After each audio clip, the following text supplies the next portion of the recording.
Vamos falar hoje sobre asma. Asma, mais do que uma doença, é uma característica que nos acompanha ao longo de toda a vida. Quando se diz que um doente deixou de ter asma, quer-se dizer apenas que um doente deixou de ter sintomas asmáticos. Portanto, nascendo-se asmático, vai, obviamente, morrer-se asmático. A grande vantagem dos dias de hoje e das capacidades terapêuticas que nós temos atualmente é que, sendo asmático, se vai seguramente ter uma vida de tão boa qualidade quanto qualquer outra pessoa e morrer de outra coisa qualquer. Para isso é preciso, fundamentalmente, duas coisas. É preciso ter um diagnóstico correto e correto em todas as suas dimensões, isto é, precisamos de saber que temos asma e quais são os fatores que desencadeiam as nossas queixas para os evitar e, paralelamente, temos que ter terapêutica eficaz e preventiva. A asma deve dizer-se e reforçar-se este facto, não se trata, previne-se. Portanto, a medicação que os doentes devem tomar devem fazê-lo independentemente das queixas. Ora, isto não é fácil, porque quando as pessoas não têm queixas, o mais fácil é deixarem de tomar medicamentos. Portanto, nós, os pneumologistas e os médicos que tratamos a asma, costumamos comparar muito a asma à hipertensão. A hipertensão não dói, a hipertensão não magoa, mas mata passado uns tempos por alterações cardiovasculares. E é o que acontece com a asma. Nós, médicos, temos que convencer os doentes a, tão cedo quanto possível, fazer uma terapêutica continuada e preventiva, de maneira a que a sua função respiratória fique a 100%. E quando eu digo 100%, não é porque gosto de números nem de percentagens, é porque nós sabemos, os médicos, que os asmáticos, quando têm valores entre os 60% e os 100% da função respiratória, não sentem a diferença. Isto é, passeiam-se na rua, têm as suas atividades diárias como se nada acontecesse. Ora, este facto é que é muito perigoso para os asmáticos, porque se uma pessoa tiver 70%, se um asmático tiver 70% da função respiratória e for agredido com mais um fator desencadeante, pode perfeitamente entrar em valores que os levam a ter uma crise de asma grave, eventualmente muito grave. E por isso se fala nos 100%. E por isso se enfatiza, se pede aos doentes, encarecidamente, quase de joelhos, se quiserem, que façam a medicação mesmo quando não têm sintomas. O outro ponto muito importante na asma, como já disse, é saber quais são os fatores que desencadeiam a asma.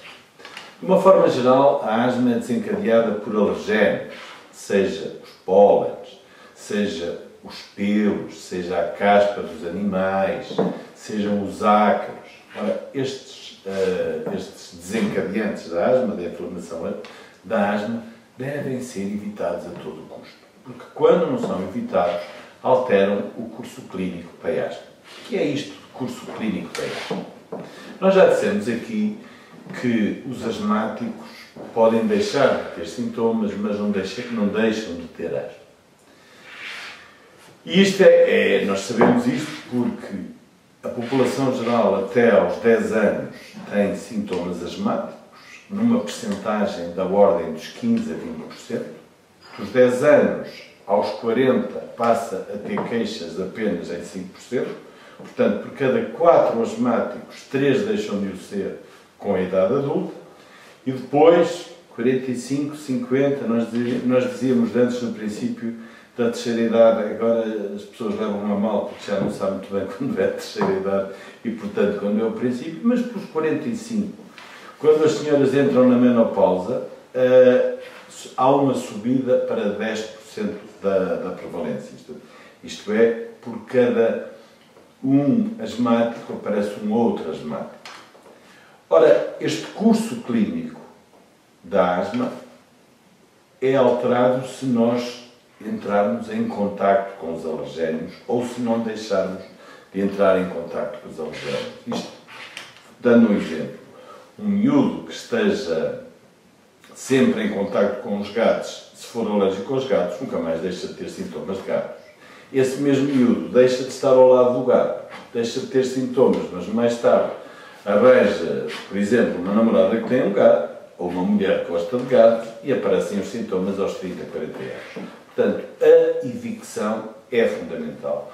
O conhecimento dos alergénios e a evicção é fundamental.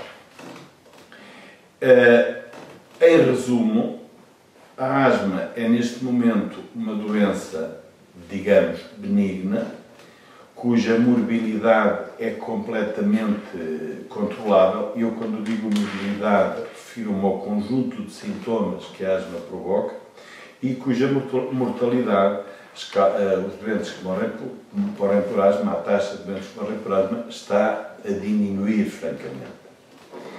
É, portanto, uma doença que se tornou benigna, mas que precisa de respeito e de atenção. Um outro assunto que gostaria de falar relativamente à asma é a utilização ou não de imunoterapia específica, vulgo as vacinas.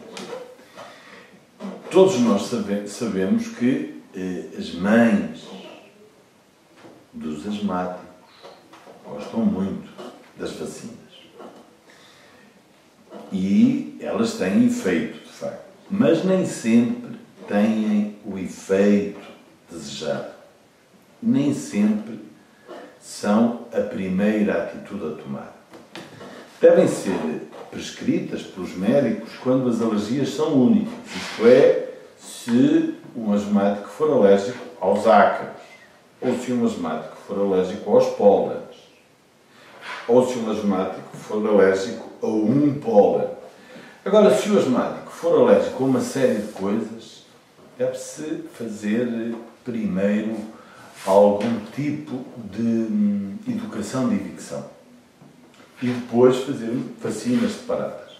O problema das vacinas é que, não são baratas, 2, o seu efeito não é garantido. Podemos estar a tomar a vacina e não acontecer nada. 3, não podemos fazer vacinas simultâneas de várias coisas. E, muitas vezes, os asmáticos são alérgicos a várias coisas. Portanto, o que é que nós devemos fazer?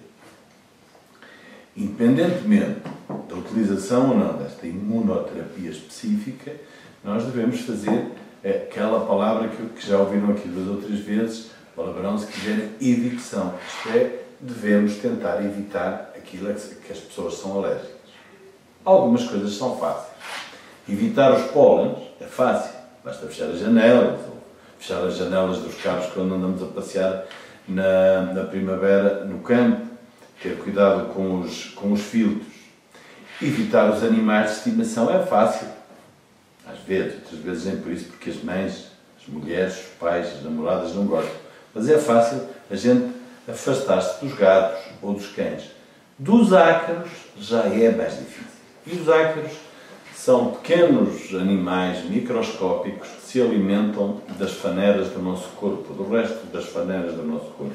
Do resto da pele, do cabelo, das unhas, e que estão fundamentalmente no nosso quarto de dormir.